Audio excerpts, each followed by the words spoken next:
आइए electronic configuration सीखते हैं। ठीक है, इलेक्ट्रॉनिक कॉन्फ़िगरेशन जो कि इस चैप्टर का लास्ट टॉपिक है। टोटल 12 लेक्चर लग गए हम लोगों को इस चैप्टर में, और एटॉमिक स्ट्रक्चर बहुत ही बड़ा और इंपॉर्टेंट चैप्टर है। एक आध क्वेश्चन इससे हमेशा आता है। इलेक्ट्रॉनिक कॉन्फ़िगरेशन लिखते समय 3 रूल्स हैं। ठीक है, आपको इन तीनों रूल्स के दायरे में रहकर ही काम करना है। मैं इन तीनों रूल्स को एक्सप्लेन करूंगा, फिर इलेक्ट्रॉनिक कॉन्फ़िगरेशन लिखना आपको सिखाऊंगा। ठीक है, क्या रूल्स हैं? पहला, Pauli's exclusion principle, exclusion principal.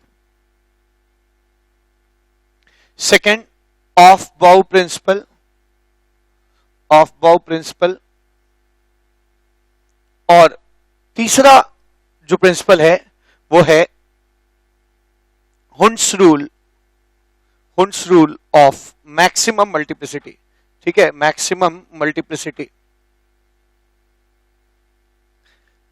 तो इन तीनों रूल्स को पहले समझेंगे और फिर हम लोग इलेक्ट्रॉनिक कॉन्फ़िगरेशन लिखना शुरू करेंगे। ठीक है, तो आइए सबसे पहले पढ़ते हैं Pauli's exclusion principle. Pauli's exclusion principle क्या कहता है, सीखा जाए। पहली चीज, पॉलीज एक्सक्लूशन प्रिंसिपल।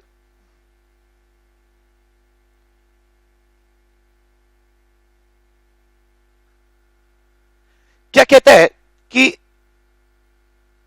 कोई दो इलेक्ट्रॉन किसी एटम में किसी दो इलेक्ट्रॉन का सारा क्वांटम नंबर सेम नहीं हो सकता। चलिए सेम करते हैं, करके देखते हैं क्या प्रॉब्लम आती है। मैंने 2 इलेक्ट्रॉन्स लिए, ये 4s ऑर्बिटल है। ठीक है, सबशेल भी है। n बराबर इस इलेक्ट्रॉन का कितना है? 4। इसका n कितना है? 4, प्रिंसिपल क्वांटम नंबर। l बराबर कितना आएगा? s है ना, तो l बराबर 0 होगा, l बराबर 0। m बराबर कितना आ जाएगा? इसका मैग्नेटिक क्वांटम नंबर भी 0 होगा, मैग्नेटिक क्वांटम नंबर भी 0 हो गया। इसका s बराबर +½ इसका s बराबर भी +½ मुझे कोई प्रॉब्लम नहीं नजर आ रही, दोनों का क्वांटम नंबर सेम हो सकता है, नो प्रॉब्लम। लेकिन एक दिक्कत है, अगर दोनों सेम स्पिन में होंगे तो दोनों का नॉर्थ पोल एक साइड होगा, दोनों का साउथ पोल एक साइड होगा, दोनों के बीच में मैग्नेटिक रिपल्शन हो। मैग्नेटिक रिपल्शन होने की वजह से ऑटोमेटिकली एक अपना स्पिन रिवर्स कर लेगा, ताकि दोनों अब एक दूसरे को अट्रैक्ट करने लगे मैग्नेटिकली। ठीक है, तो ये ठीक है, इसमें कोई बुराई नहीं है, पर इससे अच्छा हो सकता है क्या? चीजें, नेचर हमेशा मोर स्टेबिलिटी की तरफ जाती है। जैसे आप नल खोलते हैं तो पानी खुद ही आता है, क्यों? क्योंकि वो हाई पोटेंशियल से लो पोटेंशियल की तरफ आ रहा है, अपनी एनर्जी कम करता है, चीजें स्टेबल होने के लिए पानी टंकी से अपने आप नीचे आ जाता है। हर चीज इस दुनिया, नदियां बहती हैं, क्यों? स्टेबिलिटी की ओर बहती है। तो मैक्सिमम चीजें इस दुनिया में इसलिए मूव करती हैं, ऑटोमेटिकली उस दिशा में मूव करती है जिस दिशा में चीजें स्टेबल हो रही हो। यहां पे भी ऐसा है, ये ठीक है, इट्स ओके, नो प्रॉब्लम, ऐसा हो सकता है। पर क्या इससे अच्छा हो सकता है? क्या इससे स्टेबल हो सकता है? हाँ, इसमें इलेक्ट्रॉनिक रिपल्शन भी है, इसमें इलेक्ट्रोस्टैटिक रिपल्शन भी है, मैग्नेटिक रिपल्शन भी है। अगर ये पलट जाएंगे तो चीजें ज्यादा स्टेबल हो जाएंगी। अब इनके बीच में इलेक्ट्रॉनिक रिपल्शन तो होगा, पर इनके बीच में मैग्नेटिक रिपल्शन नहीं होगा, बल्कि मैग्नेटिक अट्रैक्शन होगा। तो ये स्थिति is okay, this is better. तो हमेशा चीजें लेस स्टेबिलिटी से मोर स्टेबिलिटी की ओर जाएंगी।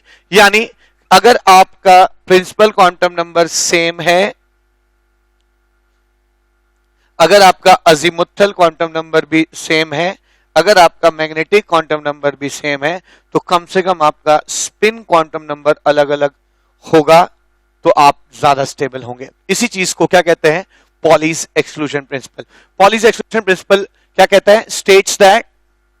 states that no two electron in a atom can have, मैं लिखता इसलिए हूं ताकि जो नोट्स बना रहे हैं उनको सहूलियत हो। मैं जब तक लिख रहा हूं तब तक आप भी लिख सकते हैं, है ना। तो Pauli's exclusion principle states that no two electron in an atom can have same set of all quantum numbers। ठीक है, all quantum numbers, इसको आप क्या कहते हैं? Pauli's exclusion principle. अगली चीज क्या हो गई? अगला प्रिंसिपल जिसे हमें फॉलो करना है ना, वो है ऑफ बाउ प्रिंसिपल। ठीक है, इलेक्ट्रॉन कैसे भरा जाए इसके बारे में बातचीत की जाए। ठीक है, तो ध्यान रखेंगे इलेक्ट्रॉन के सारे क्वांटम नंबर सेम होते हैं, हो सकते हैं, किसी एटम में कम से कम उनका स्पिन क्वांटम नंबर अलग अलग होना चाहिए। ठीक है, अगला पॉलीज के बाद ऑफ-बाउ प्रिंसिपल। ऑफ-बाउ प्रिंसिपल क्या कहता है? ऑफ-बाउ प्रिंसिपल एक प्रिंसिपल है जो इलेक्ट्रॉन के भरने का नियम, कायदा, कानून बताता है कि आपको किस तरीके से इलेक्ट्रॉन्स को किसी एटम में भरना चाहिए। ठीक है, तो Aufbau principle, Aufbau principle, Aufbau principle, Aufbau का मतलब होता है to build up, to build up, चीजों को बिल्ड करना। मान लीजिए आप एक बिल्डिंग बनाते हैं तो पहले आप नींव, फिर ग्राउंड फ्लोर, फिर फर्स्ट फ्लोर, फिर second floor, you build up from low energy to high energy. या ग्लास में आप पानी भरते हैं तो ऑफ बाउ प्रिंसिपल से भरता है। कैसे? आप जब पानी उसके अंदर डालते हैं सबसे पहले सबसे नीचे जाता है, लोएस्ट एनर्जी के स्टेट पे जाता है, और फिर उसके बाद पानी बिल्डअप होता है ग्लास के अंदर। ठीक है, पानी भरता है, ऊपर की तरफ जाता है। इलेक्ट्रॉन्स के साथ भी ऐसा ही है। इलेक्ट्रॉन आप डालिए, सबसे पहले वो लोएस्ट एनर्जी के लेवल पे जाएगा, फिर जब वो भर जाएगा तो उसके ऊपर उसके high energy, high energy, high energy, high energy करके बढ़ता चला जाएगा। ठीक है, तो आप वो प्रिंसिपल क्या कहता है? इलेक्ट्रॉन्स आर फील्ड, किसी एटम में इलेक्ट्रॉन अगर आप भरते हैं, they are filled in increasing order of the energy. Electrons are filled in increasing order of energy, ladies and gentlemen. ठीक है ना, इंक्रीजिंग ऑर्डर ऑफ एनर्जी के में भरा जाता है। अब दूसरा क्वेश्चन है कि इंक्रीजिंग ऑर्डर ऑफ एनर्जी का कैसे पता लगाएंगे आप? तो उसके लिए N+L रूल है ना, है ना। ऑर्डर ऑफ एनर्जी कैसे निकालते हैं? ऑर्डर ऑफ एनर्जी निकालने के लिए हमारे पास N+L रूल है। N+L रूल क्या कहता है? N+L रूल, N+L रूल दो बातें कहता है। पहली बात कहता है N+L रूल की एनर्जी उसकी ज्यादा होगी जिसका N+L की वैल्यू ज्यादा होगी। उल्टा कर लो, N+L ज्यादा तो एनर्जी ज्यादा। ठीक है, N+L ज्यादा तो एनर्जी ज्यादा। दूसरी बात क्या? अगर दो लोगों का, अगर दो ऑर्बिटल्स का N+L सेम हो जाए, ठीक है, अगर N+L सेम हो जाए, जैसे मैं एग्जांपल दे सकता हूं, आप ले सकते हैं 2p हो जाएगा ना, 3 और 3s। ठीक है ना, 2p और 3s ले सकते हैं। 2p और 3s का, इसका n बराबर कितना है? 2, l बराबर कितना है? 1, N+L की वैल्यू कितनी आ गई? 3। इसके N+L की वैल्यू कितनी आ जाएगी? 3 + 0, 3। तो दोनों का N+L क्या हो गया? सेम हो गया। ठीक है, अगर दो लोगों का N+L सेम हो जाता है तो उसकी एनर्जी ज्यादा होगी जिसका n की वैल्यू ज्यादा होगी। यानी 3 की वैल्यू अगर 2 से ज्यादा है तो 3s की एनर्जी ज्यादा होगी 2s से। यानी N+L रूल क्या कहता है? पहला क्या कहता है कि उसकी एनर्जी ज्यादा होगी जिसका N+L की वैल्यू, n होता है प्रिंसिपल क्वांटम नंबर, l होता है अजीमुथल क्वांटम नंबर, इनके सम जिसका ज्यादा होगा उसकी एनर्जी ज्यादा होगी। सेकंड रूल क्या कहता है? इफ N+L becomes equal, ठीक है, अगर N+L becomes equal, then, अगर N+L equal हो जाता है, then that orbital या that subshell, ठीक है, that subshell has higher energy, उसका higher energy होगा, energy which has higher value of n, value of principle quantum number n। ठीक है, हायर वैल्यू ऑफ n, जिसकी n की वैल्यू ज्यादा होगी उसकी एनर्जी ज्यादा हो जाएगी। आइए अब इसको एक मैं डेमोन्स्ट्रेट कर दूं आपको। मान लीजिए ये न्यूक्लियस है और ये फर्स्ट ऑर्बिट है, ठीक है, 1s। तो ये पूरा ना ड्रॉ करके अधूरा ड्रॉ कर रहा हूं, ठीक है, इतना ही ड्रॉ कर रहा हूं। यू व्यूअर्स इसको समझें कि मैं क्या कहना चाहता हूं। ठीक है, ये 1s है, 2s 2p, first shell, second shell में दो सब शेल है ना, 3s 3p 3d, ठीक है, 3s 3p 3d, 4s 4p 4d 4f, 4s 4p 4d 4f, 5s 5p 5d, 5s 5p 5d, 6x 6p 6p और 7s। इतने में हमारे सारे जो पीरियोडिक टेबल में एलिमेंट्स हैं इतने सबशेल्स में एग्जॉस्ट हो जाते हैं। आइए N+L की वैल्यू लिखते हैं, N+L की वैल्यू लिखते हैं, क्या हो जाएगी इसकी? 1 + 0 1, 1 plus 0 2, 2 plus 1 3, 3 plus 0 3, 3 plus 1 4, 5, 4, 5, 6, 7, 5, 6, 7, 6, 7, 7। अब आप देख सकते हैं कि इलेक्ट्रॉन को भरने का इलेक्ट्रॉनिक कॉन्फ़िगरेशन अब मैं यहां से निकाल सकता हूं, n+l रूल में। सबसे पहले इलेक्ट्रॉन कहां जाएगा? अगर आप एक इलेक्ट्रॉन किसी एटम में डालते हैं तो सबसे पहले लोएस्ट एनर्जी ऑर्बिटल में जाएगा, यानी जिसका n+l सबसे छोटा, यानी 1s पे। तो पहले लिखेंगे आप 1s2, फिर ये यहां जाएगा, यहां भरेगा 2s2। यहां दो लोगों का n+l सेम हो गया है, ठीक है, तो अब उसकी एनर्जी ज्यादा होगी जिसका प्रिंसिपल क्वांटम नंबर ज्यादा होगा, यानी 2s के बाद 2p फिर 3s, ठीक है, 2s2 2p6 3s2।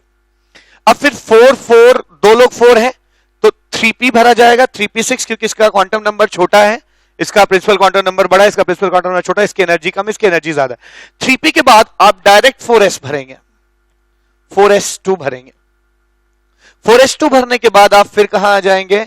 3d10 में, ठीक है, 4s2 3d10। 3d10 भरने के बाद फिर आप कहां आ जाएंगे? यहां 4p6, 4p6। फिर 4p6 भरने के बाद आप 4d और 4f छोड़ देंगे क्योंकि इनके प्रिंसिपल n+l की वैल्यू बहुत ज्यादा है, आप सीधा कहां आ जाएंगे? 5s, ठीक है। तो इलेक्ट्रॉनिक कॉन्फ़िगरेशन इतना सिंपल नहीं है, इट लुक्स हैपहैजर्ड, ठीक है, आपको लेकिन ये याद रखना होगा 1s2 2s2 2p6 3s2 3p6 4s2 3d10, या तो आप रट लीजिए या मैं अभी आपको एक रटने का तरीका भी बताऊंगा, ठीक है। 5s2 के बाद क्या भरा जाएगा, है ना? 4d10, 4d10, 4d10 के बाद क्या भरेंगे? 5p6, 5p6 के बाद क्या भरेंगे? 6s2। तो कोई सीक्वेंस नहीं है। 6s2 के बाद क्या भरेंगे? 4f14, है ना? 6 के बाद आप सीधा 4f पे आ जाएंगे, 4f14। 4f14 के बाद क्या भरा जाएगा? 5d10, 5d10 के बाद क्या भरेंगे? 6p6, और 6p6 के बाद क्या? 7s2 dot dot dot dot dot dot, ऐसे चला जाएगा। ये इलेक्ट्रॉनिक कॉन्फ़िगरेशन भरने का सीक्वेंस है n+l रूल के अनुसार, यानी ऑफ-बाउ प्रिंसिपल के अनुसार। अब ये याद कैसे रखा जाए? It's a tough task to be remembered, ठीक है। तो इसको याद करने के लिए आपके स्कूल में भी लोगों ने, टीचर्स ने बताया होगा, आप इसमें 8 टू द मेमोरी है एक बताते हैं लोग इसमें, अब वो याद कर सकते हैं, है ना? कैसे? आप इसे ऐसे लिख लीजिए, 1s 2s 2p 3s 3p 3d 4s 4p 4d 4f 6 5s 5p 5f 5d 6s 6p और 7s। ऐसे एरो खींच लीजिए, ये हर इंटर की बुक में मिल जाएगा आपको, ठीक है, आप ऐसे खींच सकते हैं। और इलेक्ट्रॉन्स ऐसे भरे जाएंगे इस सीक्वेंस में, जिगजैग तरीके से। तो जब आप इसको ऐसे भरेंगे तो ये सीक्वेंस वही आएगा जो मैंने वहां लिखा है। क्या आ जाएगा? आप देखिए, 1s2 2s2 2p6 3s2, 1s2 2s2 2p6 3s2। 3s2 के बाद क्या जाएगा? 3p6 4s2 3d10, 3p6 4s2 3d10, दिख रहा है आपको? ठीक है, 3d10। उसके बाद 4p6 5s2 4d10 5p6 6s2, ठीक है। अब यहां देख सकते हैं 4p6 5s2 4d10 5x 5p6 6s2 dot dot dot dot dot, ऐसे चला जाएगा, ठीक है। तो ये इलेक्ट्रॉन्स को भरने के लिए ऑफ बाउ प्रिंसिपल है, ठीक है। तो इसे भी आपने समझ लिया। एक और रूल है, अब तक इलेक्ट्रॉन को भरने के लिए मैंने एटम में दो रूल बताए। पहला रूल था आपका पॉलीज एक्सक्लूशन प्रिंसिपल, जो कहता है कि किसी भी दो इलेक्ट्रॉन के आपको क्वांटम नंबर सेम नहीं होने देना है। ऑब्वियसली एक इलेक्ट्रॉन जहां एग्जिस्ट कर सकता है वहां दूसरा इलेक्ट्रॉन एग्जिस्ट नहीं कर सकता, ये भी है। अगर दोनों लोगों के क्वांटम नंबर सेम हो जाएंगे, यानी इसी एक ही एटम के अंदर दो इलेक्ट्रॉन का सेम एड्रेस या सेम पोजीशन हो जाएगा, जो कि इम्पॉसिबल है। तो पॉलीज एक्सक्लूशन प्रिंसिपल ये भी कहता है। दूसरी चीज मैंने देखा ऑफ बाउ प्रिंसिपल, जो बताता है कि इलेक्ट्रॉन्स को कैसे भरा जाना चाहिए। n+l रूल बताया है, जिसका n+l की वैल्यू ज्यादा होगी उसकी एनर्जी ज्यादा होगी, जिसकी एनर्जी सबसे कम होगी वो पहले भरा जाएगा। अगर दो लोगों का n+l सेम हो जाएगा तो उसकी एनर्जी कम होगी जिसका प्रिंसिपल क्वांटम नंबर की वैल्यू कम होगी। अब last but not the least हुंस rule देखने की कोशिश करते हैं। हुंस रूल को भी समझ लेंगे तो फिर हम लोग इलेक्ट्रॉनिक कॉन्फ़िगरेशन लिखने के लिए तैयार हैं। आइए हुंस रूल ऑफ मल्टीप्लिसिटी देखते हैं, और हुंस रूल में मैंने कुछ केसेस पहले से रीड्रॉ किए हैं, ठीक है, ताकि आपसे मैं सवाल पूछ सकूं। अब मैं पहली चीज, क्या ये इलेक्ट्रॉनिक कॉन्फ़िगरेशन सही है? मतलब पहला इलेक्ट्रॉन भरने के बाद क्या मैं यहीं दूसरा इलेक्ट्रॉन सेम स्पिन में डाल सकता हूं? नहीं, ये गलत है। क्यों गलत है? क्योंकि ये पॉलीज एक्सक्लूजन प्रिंसिपल को वायलेट करता है। पॉलीज एक्सक्लूजन प्रिंसिपल को वायलेट करता है। इन दोनों इलेक्ट्रॉन्स का क्वांटम नंबर सेम हो जाएगा। पहला इलेक्ट्रॉन भरने के बाद क्या मैं दूसरा इलेक्ट्रॉन ऑपोजिट स्पिन में ऐसे भर सकता हूं? बिल्कुल बिल्कुल भर सकते हैं, इसमें कोई रूल वायलेट नहीं हो रहा। लेकिन अगर मैं ऐसे भरता हूं तो इससे ज्यादा स्टेबिलिटी आएगी। क्यों? पहली चीज, एक ही ऑर्बिटल में दो इलेक्ट्रॉन होने से इनके बीच में रिपल्शन बढ़ेगा, अलग अलग ऑर्बिटल में इलेक्ट्रॉन होने से इनके बीच में रिपल्शन क्या होगा? कम होगा, ठीक है ना, रिपल्शन कम होगा। एक स्टेबिलिटी का कारण यह है। दूसरा कारण क्या है कि जब भी दो लोग एक ही क्वांटम स्टेट में होते हैं, दोनों अपनी पोजीशन एक्सचेंज कर सकते हैं, और जितनी ज्यादा आप पोजीशंस में एग्जिस्ट कर सकते हैं उतनी एनर्जी रिलीज होती है। इस एनर्जी को एक्सचेंज एनर्जी कहते हैं, ठीक है। तो एक तो यहां पे रिपल्शन हो रहा है, रिपल्शन की वजह से एनर्जी बढ़ जाएगी, आप अनस्टेबल होंगे। यहां रिपल्शन भी नहीं है, एक बात, यानी एनर्जी थोड़ी सी कम हो गई, आप स्टेबल हो गए। दूसरी, आप एक पोजीशन एक्सचेंज कर सकते हैं जिससे एनर्जी रिलीज होगी, एक्सचेंज एनर्जी कहते हैं इसे, ठीक है। तो आप और स्टेबल हो गए। तो ये पोजीशन अनस्टेबल है, ये पोजीशन अलग अलग ऑर्बिटल में होने की वजह से रिपल्शन कम, स्टेबिलिटी बढ़ी, और एनर्जी और रिलीज हुई एक्सचेंज एनर्जी, तो और स्टेबल हो गया, ठीक है। तो मुझे लगता है इस पोजीशन से ये ज्यादा स्टेबल है।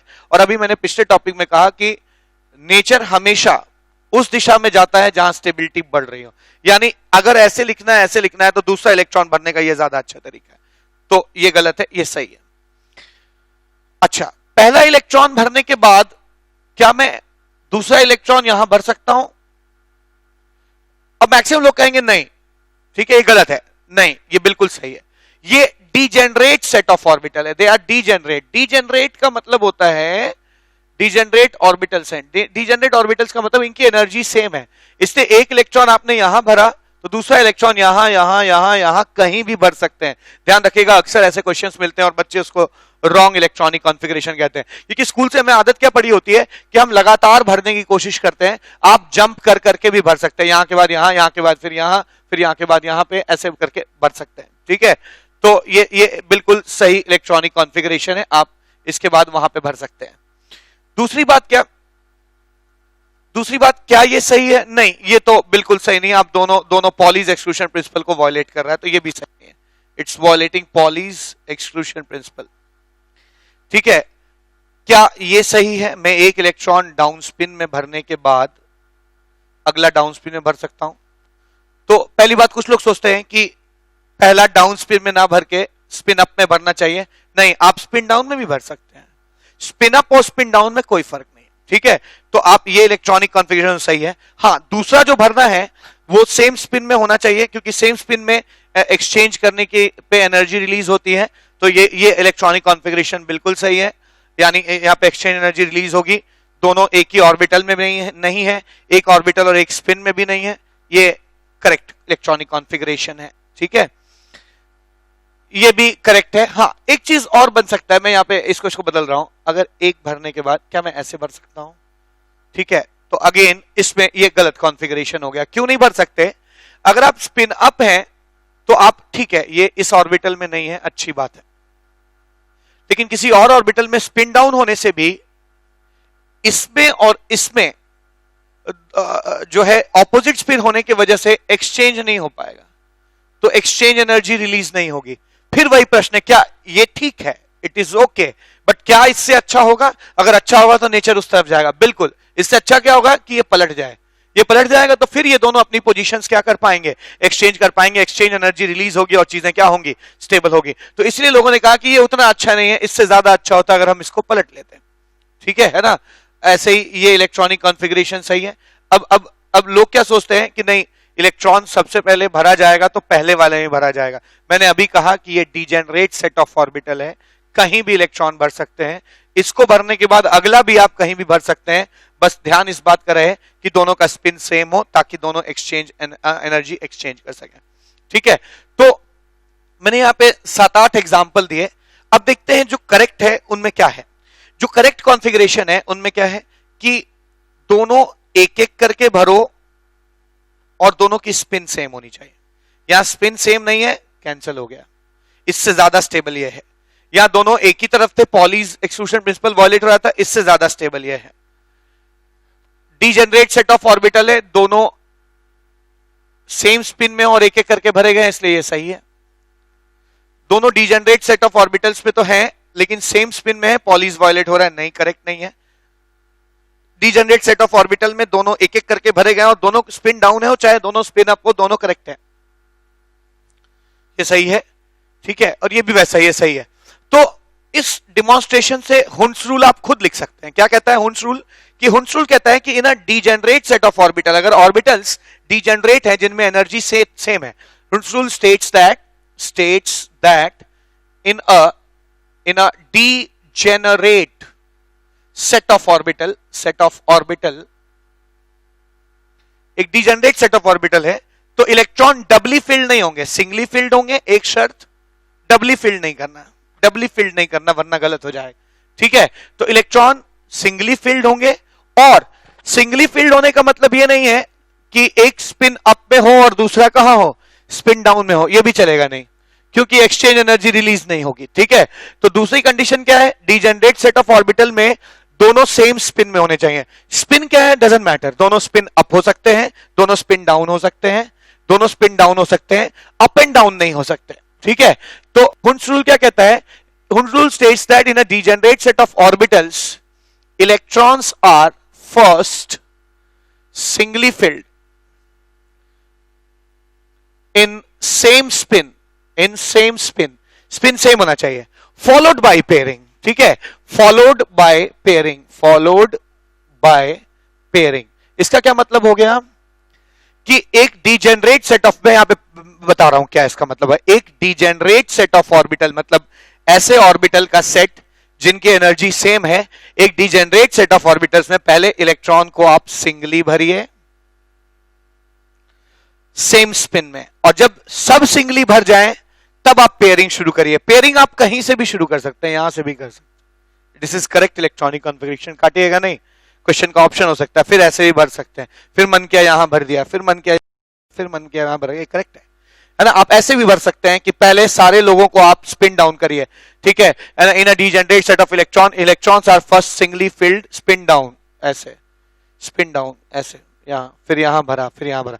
जब सारे सिंगली फिल्ड हो जाए तब आप पेयरिंग कर सकते हैं। पेयरिंग कहीं से भी शुरू करिए, यहां भी कर सकते हैं, यहां भी कर सकते हैं, फिर ये लिखा, फिर ये लिखा, फिर ये लिखा, इट्स करेक्ट। ठीक है, तो हुन्स रूल भी आपको समझ में आ गया होगा। हुन्स रूल पे मैंने काफी समय दिया यहां पे।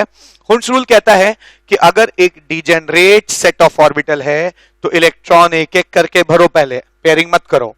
ठीक है, और एक एक करके भर रहे हो, किसी तरह से भरो, डजंट मैटर, बस ध्यान रखना भरते समय सबकी स्पिन सेम होनी चाहिए। स्पिन का मतलब दो बातें, या तो सारे लोग स्पिन अप हो या स्पिन डाउन हो, डजंट मैटर।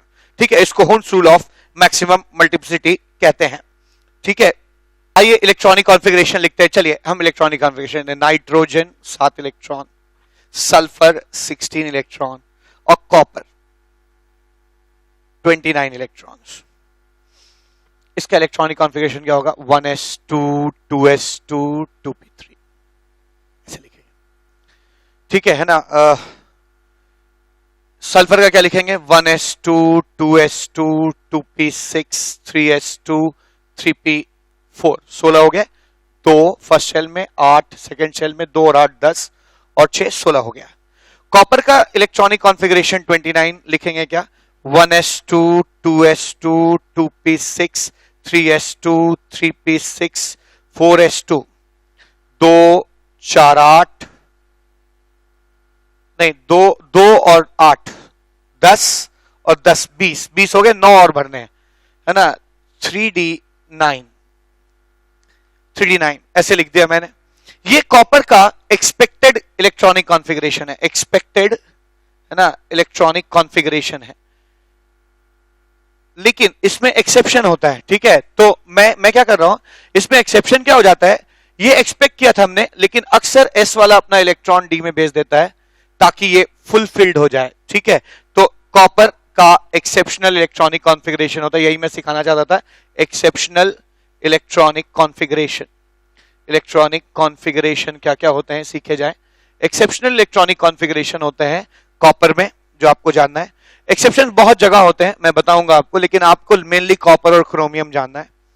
ये हो गया, ये एक्सपेक्टेड था, क्या मिला 1s2 2s2 2p6 3s2 3p6 4s1 3d10।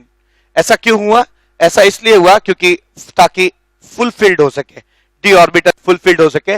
Fulfilled subshells जो हैं वो स्टेबल होते हैं, फुलफिल्ड हो सके ताकि स्टेबिलिटी बढ़ जाए, स्टेबिलिटी बढ़ जाए।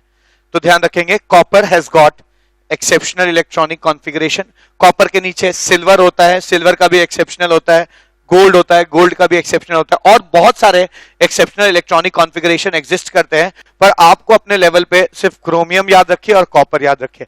क्रोमियम भी मैं लिख देता हूं, क्रोमियम का भी इलेक्ट्रॉनिक कॉन्फ़िगरेशन एक्सेप्शनल होता है। क्रोमियम 24 होता है, आप लिखेंगे क्या 1s2 2s2 2p6 10 हो गए, 3s2 3p6 4s2 है ना, ये भी 20 हो गए, 3d4 ठीक है 24 हो जाएंगे, 2 8 10 10 20 और 4 24 ठीक है। ये एक्सपेक्टेड था, दिस वॉज एक्सपेक्टेड, लेकिन जो मिलता है the thing which is found is very different. कैसा हो जाएगा है ना, 1s2 2s2 2p6 3s2 3p6 4s1, एक इलेक्ट्रॉन यहां चला जाएगा। अब आप पूछ सकते हैं ऐसा करने में क्या फायदा है बच्चों? Half field configuration. Half field configuration में मैक्सिमम एक्सचेंज एनर्जी होती है। देखिए, अगर डी में 2 इलेक्ट्रॉन होंगे, एक एक्सचेंज एनर्जी निकलेगी। 3 होंगे, 1 2 3, जितने एक्सचेंज पॉसिबल है उतनी ज्यादा एक्सचेंज एनर्जी होगी, ठीक है। 4 हो जाएंगे तो 1 2 3 4 5 6 6 मिलेंगे। 5 होंगे तो सबसे ज्यादा 1 2 3 4 5 6 7 8 9 10 10 एक्सचेंज एनर्जी मिलेगी, ठीक है। पेयर हो जाएंगे तो फिर इतने लोग ही एक्सचेंज कर पाएंगे, है ना। पेयरिंग के बाद एक्सचेंज एनर्जी घटने लगती है। तो मैक्सिमम एक्सचेंज एनर्जी कब होती है? जब हाफ फील्ड ऑर्बिटल होता है। इसलिए हाफ फील्ड ऑर्बिटल्स बहुत ज्यादा स्टेबल होते हैं, क्योंकि बहुत ज्यादा एक्सचेंज एनर्जी लुटाकर चीजें स्टेबल हो जाती हैं। तो ध्यान रखने की जरूरत है क्या कि ध्यान रखने की जरूरत है क्या कि यहां पर क्रोमियम में का इलेक्ट्रॉनिक कॉन्फ़िगरेशन एक्सेप्शनल क्यों हो गया? क्योंकि एक इलेक्ट्रॉन यहां से यहां चला गया और ये डी हाफ फील्ड हो गया, ठीक है। तो क्या सीखा? हाफ फील्ड करने के चक्कर में ये यहां पे एक्सेप्शन हो जाता है। Half filled subshells are exceptionally stable, exceptionally stable,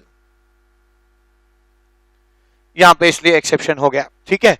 आइए कुछ इलेक्ट्रॉनिक कॉन्फ़िगरेशन के ऊपर एक दो क्वेश्चन करते हैं छोटे मोटे, ठीक है, और फिर इसको बंद करते हैं, इस चैप्टर को एंड करते हैं। क्वेश्चन नंबर 5 आज के इस वीडियो लेक्चर में, question number 5, which of the following set of quantum number is invalid, ठीक है। कौन सा इनवैलिड है क्वांटम नंबर? ए n बराबर 3, l बराबर 2, m बराबर 2, s बराबर प्लस हाफ, b n बराबर 2, l बराबर 0, m बराबर 0, s बराबर माइनस हाफ, c n बराबर 4, l बराबर 2, m बराबर 1 माइनस 1, s बराबर प्लस हाफ, ठीक है। और d हो जाएगा n बराबर 4, l बराबर 3, m बराबर 4, m बराबर 4 और s बराबर माइनस हाफ, ठीक है। आइए चेक करते हैं। कंडीशंस हमें क्वांटम नंबर की मालूम ही है। अगर n 3 है तो l 0 से n माइनस 1 2 तक होगा, ये सही है, ठीक है। हर एक, अब l अगर 2 है तो m की वैल्यू -2 से +2 के बीच में होगी, बिल्कुल सही है। और s plus half minus half कुछ भी होता है, ये इलेक्ट्रॉनिक कॉन्फ़िगरेशन सही है। अगर n बराबर 2 होगा तो l बराबर 0 से 2 में कुछ भी हो सकता है, यानी ये सही है। l 0 होगा तो m 0 ही होगा और s माइनस हाफ हो सकता है, ये सही है। l बराबर 4 होगा तो l 0 से 3 के बीच में कुछ भी हो सकता है, 2 है, सही है। L2 होगा तो m की वैल्यू -2 से +2 के बीच में कुछ भी हो सकती है, ये भी सही है, ठीक है, और इंक्लूडिंग -2 +2 भी हो सकती है, ये भी सही है, और s तो कुछ भी हो सकता है, प्लस हाफ माइनस हाफ, ये भी सही है। n बराबर 4 में l बराबर 0 से 3 के बीच में कुछ भी हो सकता है, ये भी सही है। l अगर 3 है तो m की वैल्यू -3 से +3 इंक्लूडिंग प्लस एंड -3 होनी चाहिए, लेकिन ये इस लिमिट से बाहर चला गया है, 4 हो गया, यानी ये इलेक्ट्रॉनिक कॉन्फ़िगरेशन सही नहीं है, ये क्वांटम नंबर सही नहीं है सेट, ठीक है। तो ऐसे क्वेश्चंस भी आते हैं जिसमें आपको क्वांटम नंबर का सेट चेक करने के लिए आ जाए। अगला क्वेश्चन कैसा आता है, क्वेश्चन नंबर 6 है ना, क्वेश्चन आ जाएगा find number of unpaired electron and total spin value, unpaired electron, total spin value and spin multiplicity in iron. Iron में ये तीनों चीज निकालने के लिए, तो ठीक है, आप इसको कर सकते हैं। आयरन का इलेक्ट्रॉनिक कॉन्फ़िगरेशन लिख लीजिए। आयरन में 26 इलेक्ट्रॉन होते हैं, क्या लिखेंगे, 1s2 2s2 2p6 3s2 3p6 4s2 3d6, ठीक है, ये सारे तो पेयर्ड हैं, ठीक है। अनपेयर्ड यहीं मिलेगा डी में 6 इलेक्ट्रॉन है, मैंने बताया कैसे भरने हैं, पहले सिंगली फिल्ड करिए, 1 2 3 4 5 और फिर एक पेयरिंग कर दीजिए। 4 अनपेयर्ड इलेक्ट्रॉन है, तो अनपेयर्ड इलेक्ट्रॉन कितने हो गए, अनपेयर्ड इलेक्ट्रॉन 4 हो गए, ठीक है। टोटल स्पिन वैल्यू कितनी आएगी, टीएसवी आती है प्लस माइनस हाफ, यहां पे खैर प्लस हाफ है, लेकिन आप दोनों प्रोबेबिलिटी लिखिए, plus minus half into 4, number of unpaired electron 4, यानी टोटल स्पिन वैल्यू जो हो जाएगी वो +-2 हो जाएगी, +-2 हो सकती है, ठीक है। तो अनपेयर्ड इलेक्ट्रॉन 4 हो गए, टोटल स्पिन वैल्यू +-2 हो गई, ठीक है। और स्पिन मल्टीप्लिसिटी क्या होगा, स्पिन मल्टीप्लिसिटी कितनी होती है, स्पिन मल्टीप्लिसिटी होती है 2 इंटू टोटल स्पिन वैल्यू +1, यानी अगर ये सब +½ है तो आप ये ले लेंगे 2 इंटू +2 +1, यानी 4 2 2 4 +1 5 आ जाएगा, तो स्पिन मल्टीप्लिसिटी 5 आ जाएगी। अगर यहाँ पे सब +½ अगर -½ होता तो यहाँ -2 लिखते, 2 2 -4 +1 -3 आ जाता, ठीक है। ये आपकी स्पिन मल्टीप्लिसिटी आ जाएगी। क्वेश्चन नंबर 7 क्या कहता है, find electronic configuration of iron +2 and its magnetic moment। बहुत अच्छा क्वेश्चन है, इससे हम लोग कुछ ना कुछ सीखेंगे। आइए कुछ सीखने की कोशिश करते हैं। पहली चीज, आयंस का कॉन्फ़िगरेशन कैसे निकाला जाए। आयरन का इलेक्ट्रॉनिक कॉन्फ़िगरेशन 26 होता है, कैसे लिखेंगे, 1s2 2s2 2p6 3s2 3p6 4s2 3d6, ठीक है। 26 इलेक्ट्रॉन हो गए, ये 10 हो जाएगा और ये भी 10 हो जाएगा, 20 और 6 26, ठीक है। अब रूल क्या है, ध्यान दीजिएगा, रूल ये है कि इलेक्ट्रॉन जब आप फिल करते हो तो you fill it by Aufbau principle से भरते हो, ठीक है, आप ऑफ प्रिंसिपल से इसको भरते हो। लेकिन जब आप इलेक्ट्रॉन रिमूव करते हो, when you remove a electron, ठीक है, if electron is filled, you filled it by Aufbau principle, ladies and gentlemen, but if you remove an electron, you do it from the outermost shell, है ना, is removed from outermost shell, सबसे outermost shell से remove किया जाएगा। यानी अगर मैं यहां पर आयरन +2 लिख रहा हूं तो सबसे ये first shell, second shell, third shell, fourth shell, third shell, fourth shell से इलेक्ट्रॉन निकाला जाएगा, ठीक है। ऑफ-बाउ प्रिंसिपल के हिसाब से तो आखिरी इलेक्ट्रॉन यहां गया था, अगर ऑफ-बाउ के हिसाब से निकालते तो आखिरी इलेक्ट्रॉन हमको 3d से निकालना चाहिए था, लेकिन आखिरी इलेक्ट्रॉन ऑफ-बाउ प्रिंसिपल से नहीं निकलता, इलेक्ट्रॉन निकलते हैं हमेशा आउटरमोस्ट शेल से, यानी 4s से निकलेंगे। तो इसका इलेक्ट्रॉनिक कॉन्फ़िगरेशन क्या हो जाएगा, 1s2 2s2 2p6 3s2 3p6 3d6, ये इसका इलेक्ट्रॉनिक कॉन्फ़िगरेशन हो जाएगा आयरन +2 का।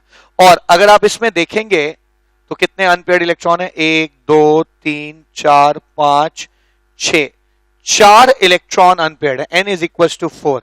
अगर 4 इलेक्ट्रॉन अनपेयर्ड है तो आप इसका मैग्नेटिक मोमेंट आराम से निकाल सकते हैं। मैग्नेटिक मोमेंट का फॉर्मूला होता है n into n+2 Bohr magnet n, ठीक है, यानी mu is equal to √4 into 4+2 bm Bohr magnet n, यानी म्यू की वैल्यू कितनी आ जाएगी, म्यू की वैल्यू आ जाएगी 4 6 24 √24 बोर मैग्नेट n, ये वैल्यू आ जाएगी। ठीक है, तो यहां पे इस क्वेश्चन के मार्फत भले ही हम लोगों ने मैग्नेटिक मोमेंट तो सीखा पर यह भी सीखा कि एक आयन का इलेक्ट्रॉनिक कॉन्फ़िगरेशन कैसे निकालते हैं। किसी भी आयन का इलेक्ट्रॉनिक कॉन्फ़िगरेशन उसके मदर एटम्स के थ्रू ही होकर आता है, और हमेशा जो मदर एटम है उसमें से जितने इलेक्ट्रॉन निकालने हैं, ठीक है, जो पेरेंट एटम है उसमें जितने इलेक्ट्रॉन निकालने हैं वो इलेक्ट्रॉन हमेशा वैलेंस शेल से निकाले जाएंगे।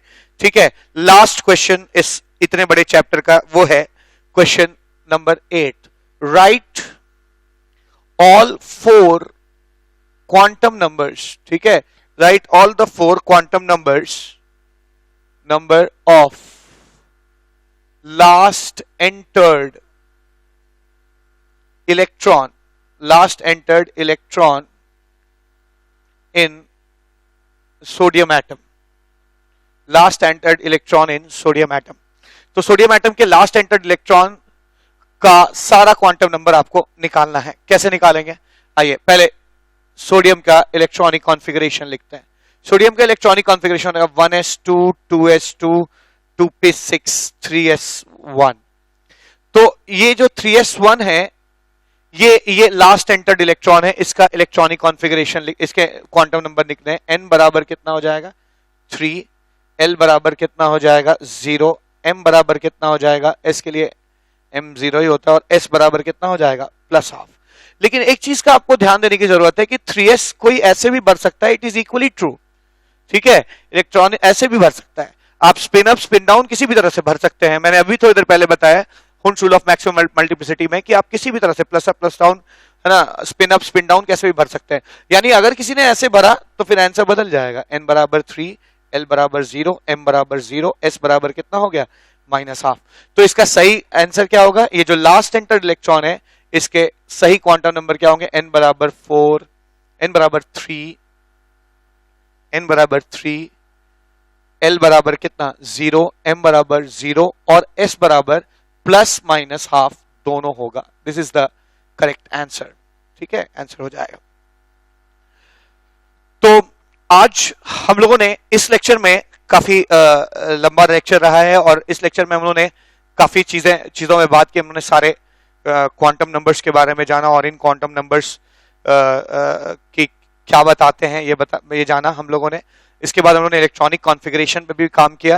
इलेक्ट्रॉनिक कॉन्फ़िगरेशन में भी हम लोगों ने सारे रूल्स जाने, aufbau principle, Ohm's rule, Pauli's exclusion principle, फिर इलेक्ट्रॉन्स भरना सीखा, एक्सेप्शंस सीखे। ठीक है, मुझे लगता है आज ये अपनी तरफ से मैंने जो भी हो सकता था बेस्ट किया है क्वांटम नंबर समझाने में, इलेक्ट्रॉनिक कॉन्फ़िगरेशन समझाने में। तो ये इस बहुत बड़े चैप्टर का एंड है जिसको एटॉमिक स्ट्रक्चर कहते हैं। ठीक है, थैंक यू सो मच।